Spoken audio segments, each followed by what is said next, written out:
Welcome to the Slop Farm. Enjoy the video. You'll start by setting up only what's essential so you can build immediately. Create a project folder, open index, HTML and styles, CSS, and add a link style sheet inside head. Use semantic tags like header, nav, main, and footer so screen readers and search engines understand your layout. Once done, scaffold a simple nav and hero section in HTML. Make sure to include a viewport meta tag for responsive behavior. This gets you into coding fast and avoids wasted setup steps. Now you'll turn structure into a polished layout by applying CSS thoughtfully. Start mobile first. Set base font sizes and a single column flow, then add a media query for wider screens where you switch to Flexbox or CSS grid for columns.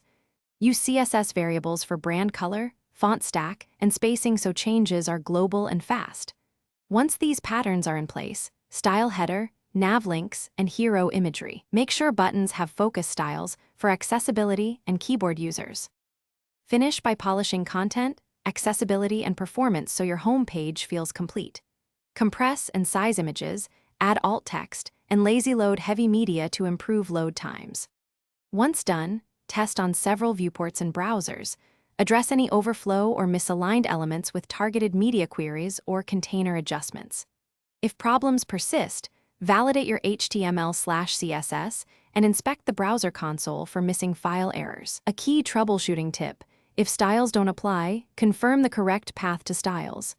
CSS and clear cache before retesting. Thanks for watching.